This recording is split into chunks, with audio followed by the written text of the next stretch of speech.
अस्सलाम वालेकुम। आज की वीडियो में हम ग्लाइकोजिनोलाइसिस और फिर जो ग्लाइकोजिनोलाइसिस और ग्लाइकोजेनेसिस की जो रेगुलेशन होती है उसकी बात करेंगे।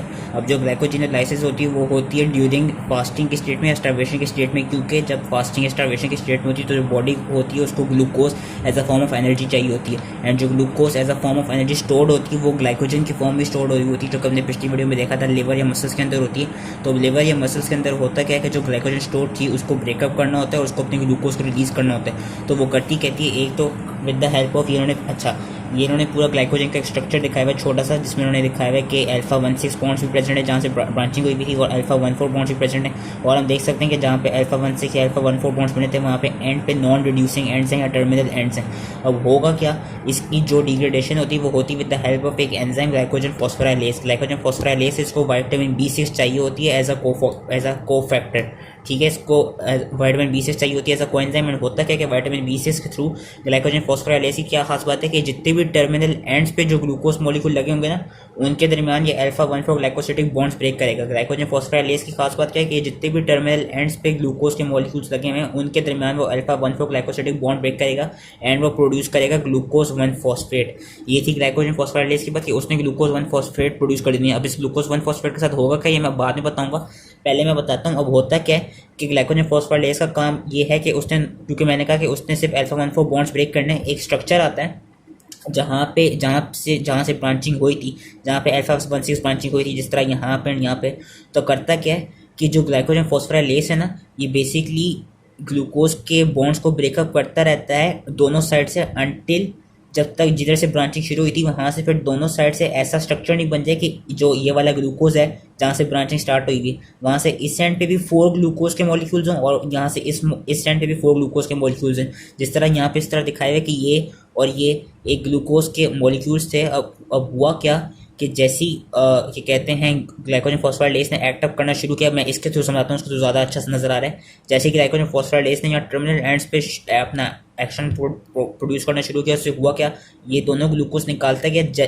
अंटिल इस जगह पे फोर स्ट्रक्चर ना रह गए हों। और ये जो एक स्ट्रक्चर बना है ना जिसको हम ब्रांचिंग पॉइंट भी कहते हैं, ये स्ट्रक्चर का नाम बेसिकली होता है, इस जो स्ट्रक्चर होता है इसको हम कहते हैं लिमिट डेक्स्ट्रिन। लिमिट डेक्स्ट्रिन क्या है कि ये जो लिमिट डेक्स्ट्रिन है इसकी खास बात ये कि हम देख सकते हैं कि जो ये वाला ग्लूकोज है इससे यहाँ पे भी 1 2 3 4 ग्लूकोज प्रेजेंट है और यहाँ पे भी 1 2 3 4 प्रेजेंट ग्लूकोज मॉलिक्यूल प्रेजेंट है। एंड इस तरह के स्ट्रक्चर को कहते हैं लिमिट डेक्स्ट्रिन। एंड ये प्रोड्यूस किसने किया, ये ग्लाइकोजन फॉस्फोराइलेज ने किया। एंड होता क्या है जैसे ये लिमिट डेक्स्ट्रिन स्ट्रक्चर बन जाते हैं ना फिर इस पे एक डी ब्रांचिंग एंजाइम ऐड करता है जिसके पास 2 एक्टिविटीज होती हैं, वो बाय फंक्शनल एंजाइम होता है। इसके पास एक तो 4 ट्रांसफरेज एक्टिविटी भी होती है जिसका नाम होता है oligo alpha 14 glucan transferase activity. अगर वो नहीं याद होता तो फिर 4 ट्रांसफरेज एक्टिविटी याद कर सकते हैं। बेसिकली इस 4 ट्रांसफरेज एक्टिविटी का दूसरा नाम है oligo alpha 14 glucan transferase activity. And जो इसकी दूसरी एक्टिविटी होती है ना वो होती है अमाइलो अल्फा 16 ग्लूकोसिडेज एक्टिविटी। तो मैंने कहा एक डी ब्रांचिंग एंजाइम होता है, डी ब्रांचिंग एंजाइम के पास 2, क्योंकि वो बाय फंक्शनल एंजाइम है उसके पास 2 एक्टिविटीज हैं, एक oligo alpha 14 glucan transferase activity and एक अमाइलो अल्फा 16 ग्लूकोसिडेज एक्टिविटी। सबसे पहले वो करता है क्या कि जो उसके 4 ट्रांसफरेज एक्टिविटी है, जो oligo alpha 14 glucan transferase activity है उसके थ्रू वो करता है कि यहाँ से ये जो उन्होंने बोल्ड में किया हुआ है ग्लूकोज उससे आगे जो 3 ग्लूकोज प्रेजेंट हैं इनके दरमियान यहाँ पे एक ब्रेक प्रोड्यूस करते हैं। यहाँ से alpha 14 glycosidic bond break produce करके करता है कि इन 3 को यहाँ पे लगा देता है। जिस तरह ने यहाँ पे दिखाया है ये जो ABC थे इसने यहाँ से अल्फा 14 ग्लाइकोसिडिक बॉन्ड ब्रेक किया, इन ABC को इसने यहाँ D के साथ लगा दिया। तो इसने एक तरफ से अल्फा 14 बॉन्ड ब्रेक किया एंड यहाँ पे अल्फा 14 बॉन्ड प्रोड्यूस किया, इसलिए इसको 4 ट्रांसफरेज एक्टिविटी कहा गया। इसने यहाँ से अल्फा 14 बॉन्ड ब्रेक किया और अल्फा 14 बॉन्ड प्रोड्यूस किया। अब होता क्या जो उसकी दूसरी एक्टिविटी है अमाइलो अल्फा 16 ग्लूकोसिडेज एक्टिविटी, इस एक्टिविटी ने क्या किया कि ये जो एक ग्लूकोज का मॉलिक्यूल प्रेजेंट था ना इस वाली के साथ जो कि अल्फा 16 बॉन्ड के साथ प्रेजेंट है, बेसिकली यहाँ पे ये अल्फा 16 बॉन्ड ब्रेक करेगा एंड जो यहाँ पे इस मॉलिक्यूल को रिलीज करेगा ना ये फ्री ग्लूकोज की फॉर्म में रिलीज होगी। जो ये रिलीज हुई है ये फ्री ग्लूकोज की फॉर्म में रिलीज होगी। फिर से मैं समझाता हूँ होता क्या है, जो ग्लाइकोजन फॉस्फोराइलेज है वो जो टर्मिनल एंड से ग्लूकोज को निकाल रहा था वो एज अ ग्लूकोज 1 फॉस्फेट निकाल रहा था। जब वो लिमिट डेक्सट्रेंट बन गया ना कि जहाँ से एक ग्लूकोज का मॉलिक्यूल था जिससे इस साइड पे भी अल्फा 1,6 वाली साइड से भी 4 ग्लूकोज प्रेजेंट थे, अल्फा 1,4 साइड से भी 4 ग्लूकोज प्रेजेंट थे, जिसको ब्रांचिंग पॉइंट कहते हैं। यहाँ पे फिर एक डी ब्रांचिंग एंजाइम आया, उसने सबसे पहले अपनी 4,4 ट्रांसफरेज एक्टिविटी के थ्रू किया क्या, जो अल्फा 1,6 के साथ अटैच था उसको तो अटैच रखा, लेकिन जो उससे आगे 3 थे उनको ब्रेकअप करा के जो यहाँ वाले थे इनके साथ बाइंड अप करा दिया, यहाँ से अल्फा 1,4 ग्लाइकोसिडिक बॉन्ड ब्रेक करके यहाँ से फिर प्रोड्यूस कर दिया, और फिर वो जो एक वाहिद अल्फा 1,6 के साथ बॉन्ड बना हुआ था उस बॉन्ड को थ्रू अमाइलो अल्फा 1,6 ग्लूकोसिडेज एक्टिविटी के थ्रू ब्रेक किया, एंड जो ये वाली ग्लूकोज मॉलिक्यूल निकाला वो उसने ऐसा फ्री ग्लूकोज की फॉर्म में निकाल लिया। एंड होगा क्या कि जो ये स्टेप्स हैं ये रिपीटेडली चलते रहेंगे, फिर से अब ये जो टर्मिनल एंड्स बन गए यहाँ पे जो ग्लाइकोजन फॉस्फोराइलेज से एक्ट करेगा और यहाँ से आके वो अल्फा 1 अपने ग्लूकोज 1 फॉस्फेट की फॉर्म में अल्फा 1,4 बॉन्ड्स ब्रेक करता रहेगा। एंड जहाँ पे ब्रांचिंग प्रोड्यूस होगी, ब्रांचिंग वाली साइड पे क्या होगा कि जो जिधर जैसी इस तरह का फिर से कहीं पे भी ग्लाइकोजन का मॉलिक्यूल बहुत बड़ा है, कहीं पे भी फिर से इस तरह का स्ट्रक्चर प्रेजेंट हो जाए तो वहाँ पे डी ब्रांचिंग एंजाइम फिर से आएगा, इसी तरह की जो मैंने भी स्टोरी बताई है उसी तरह की स्टोरी प्रोड्यूस करेगा कि ये 3 मॉलिक्यूल्स को यहाँ पे लगा देगा, फिर जो एक वाहिद अल्फा 1,6 बॉन्ड के साथ बाइंडेड होगा ग्लूकोज का मॉलिक्यूल उसको एज अ फ्री फॉर्म में निकाल लेगा। ये थी पूरी ग्लाइकोजेनोलाइसिस। अब ग्लाइकोजेनोलाइसिस में मैंने जो एक बात की ग्लूकोज 1 फॉस्फेट वाली मैं बताता हूँ होती है, क्योंकि मैंने कहा ग्लाइकोजेनोलाइसिस दोनों लिवर एंड मसल्स में होती है। होता क्या है कि जो ग्लाइकोजन फॉस्फोराइलेज जिस ग्लूकोज मॉलिक्यूल को अल्फा 1,4 बॉन्ड ब्रेक करके फिर ग्लूकोज 1 फॉस्फेट की फॉर्म में निकाल लेना, अब ग्लूकोज 1 फॉस्फेट के साथ क्या होगा कि बेसिकली लिवर्स एंड मसल्स में ये glucose 1 phosphate with the help of enzyme phosphoglucomutase convert हो जाएगी ग्लूकोज 6 फॉस्फेट में। अब लिवर में क्या होता है, लिवर में क्योंकि लिवर के पास हमने अगर ग्लाइकोलाइसिस की वीडियो देखी, ग्लूकोनेजेनेसिस की वीडियो देखी हो, लिवर के पास ग्लूकोज 6 फॉस्फेटेज एक्टिविटी होती है।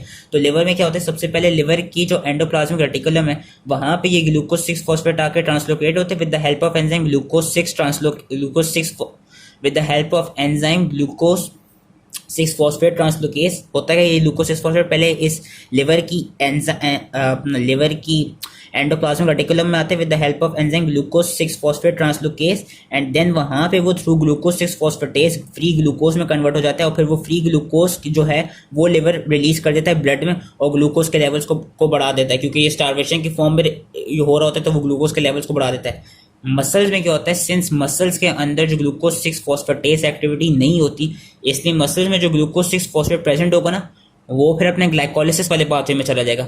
वो ग्लाइकोलिसिस वाले पाथवे में जाके पायरुवेट और लैक्टेट बना के मसल्स को एनर्जी दे रहा होगा, और फिर लैक्टेट से हमने पढ़ा है कि एक कोरी साइकिल होती थी कि लैक्टेट फिर लिवर में चला जाता था, ग्लूकोज में कन्वर्ट होता था, फिर वही ग्लूकोज वापस आ जाया करती मसल के अंदर एंड एनर्जी प्रोवाइड करती थी। तो बस एक ये खास बात याद रखनी थी कि मसल्स में जो ग्लाइकोजन डिग्रेड होगी वो फुली ग्लूकोज में कन्वर्ट नहीं होगी, वो चली जाएगी अपनी ग्लाइकोलिटिक पाथवे में, क्योंकि muscles don't have glucose 6 phosphatase activity. Whereas liver में क्या होगा, लिवर के अंदर ग्लूकोज 6 फॉस्फेटेज एक्टिविटी प्रेजेंट होती है, तो फिर लिवर में जो ग्लाइकोजन का स्ट्रक्चर है वो फ्री ग्लूकोज के अंदर कन्वर्ट हो जाएगा, ग्लूकोज को फिर ब्लड के अंदर रिलीज कर देगा। एक तो ये था। इसकी एक और तरह से डिग्रेडेशन थी ग्लाइकोजन की with the help of lysosomal enzyme जिसका नाम होता है अल्फा 1,6 ग्लूकोसिडेज, जिसको हम एसिड माल्टेज भी कहते हैं। बेसिकली ग्लाइकोजन की through lysosomal enzyme alpha 1,4 glucosidase के थ्रू भी इसकी डिग्रेडेशन हो सकती है, जिससे फ्री ग्लूकोज प्रोड्यूस होती है।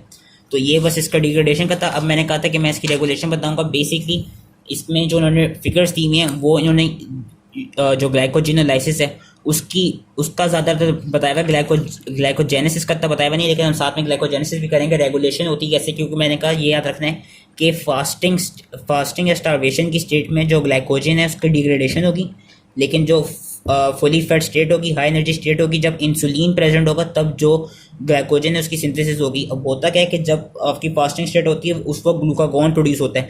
ग्लूकागॉन क्या करता है, वो अपने रिसेप्टर्स पे एक्ट करता है, अपने जी प्रोटीन कपल रिसेप्टर पे, और ये मैं हार्मोनल रेगुलेशन बता रहा हूँ। और इसमें होता है कि ग्लूकागॉन कराता है कि जो जी प्रोटीन है वहाँ पे एडेनाइल साइक्लेज को एक्टिवेट करता है। जैसे ही एडेनाइल साइक्लेज एक्टिवेट होता है वैसे सीएमपी प्रोड्यूस होता है। जैसे ही सीएमपी प्रोड्यूस होते हैं we know CMP causes activation of protein kinase A, and जैसी प्रोटीन काइनेज ए एक्टिवेट होते हैं ना, ये फिर क्या करता है, ये जो ग्लाइकोजन फॉस्फोराइलेज है जिसने ग्लाइकोजेनोलाइसिस करानी है उसको क्या कहते हैं अपनी एक्टिव फॉर्म में लाता है। उसको एक्टिव फॉर्म में कैसे लाता है, उसको फॉस्फोराइलेट करता है। एंड जो ग्लाइकोजन फॉस्फोराइलेज है ना वो अपनी फॉस्फोराइलेटेड फॉर्म में एक्टिवेट होती है, जो कि उन्होंने दिखाया है कि प्रोटीन काइनेज से करेगा क्या, एक तो ग्लाइकोजन फॉस्फोराइलेज काइनेज को एक्टिवेटेड ग्लाइकोजन फॉस्फोराइलेज काइनेज में कन्वर्ट करेगा, फिर ये ग्लाइकोजन फॉस्फोराइलेज काइनेज क्या करेगा, ये जो ग्लाइकोजन फॉस्फोराइलेज है उसको अपनी इनएक्टिव फॉर्म से, जो कि उसकी बी फॉर्म होती है इनएक्टिव फॉर्म से एक्टिव फॉर्म में लाएगा उसको फॉस्फोराइलेट करके, और जैसे ही ग्लाइकोजन फॉस्फोराइलेज अपनी एक्टिवेटेड फॉर्म में हो जाएगा वैसे ही ग्लाइकोजन की डिग्रेडेशन शुरू हो जाएगी। सिमिलरली इसने फास्टिंग स्टेट में ग्लाइकोजेनेलाइसिस करानी है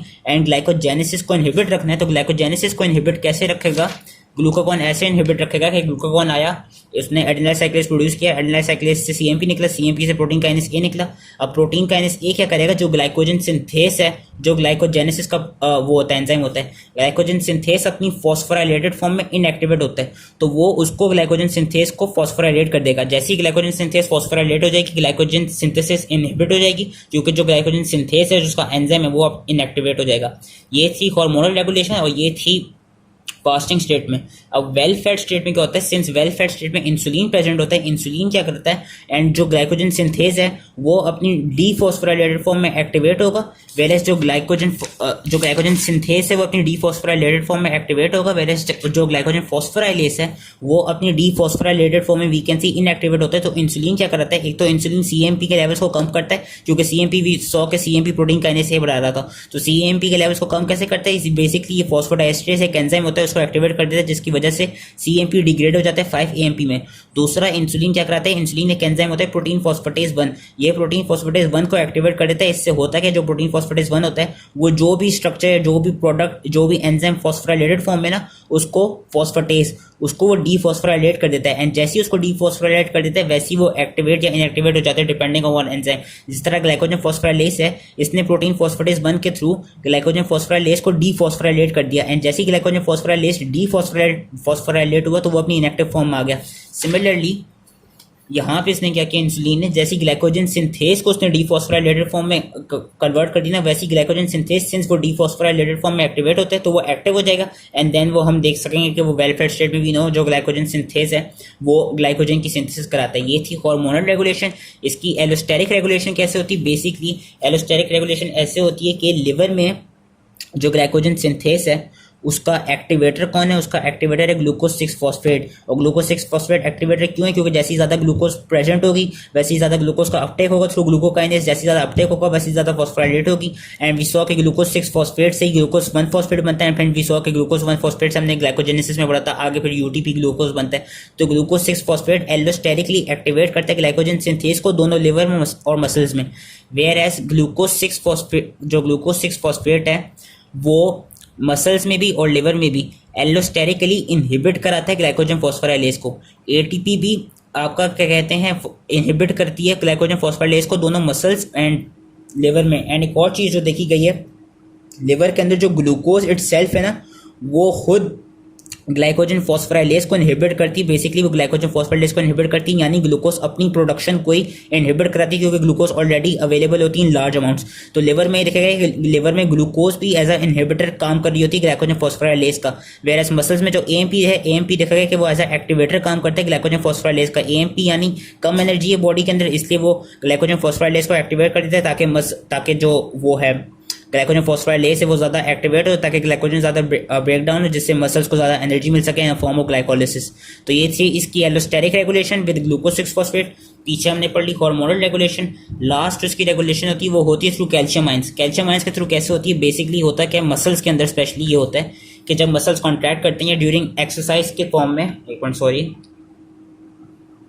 जब एक्सरसाइज कर रहे होते हैं तो मसल्स में होता है कि ड्यूरिंग मसल कंट्रैक्शन जो कैल्शियम होती है वो रिलीज होती है सारकोप्लाज्मिक रेटिकुलम से, और वो जाके कैलमोडेलिन एक प्रोटीन एक फॉस्फोराइलेज काइनेज बी का जो कि इनएक्टिव फॉर्म है, वहाँ उसका एक सब यूनिट है कैलमोडेलिन, उसके साथ जाके बाइंड करती है। जैसे ही वो उसके साथ जाके बाइंड करती है ना, वैसे ही वो उस ग्लाइकोजन फॉस्फोराइलेज काइनेज को एक्टिवेट कर देती है। एंड जैसे ही ग्लाइकोजन फॉस्फोराइलेज काइनेज एक्टिवेट होता है उससे होता है कि जो ग्लाइकोजन फॉस्फोराइलेज है वो एक्टिवेट हो जाता है। जैसे ही वो एक्टिवेट हो जाता है वैसे ही ग्लाइकोजन की डिग्रेडेशन शुरू हो जाती है, और ये ड्यूरिंग एक्सरसाइज देखा जाता है।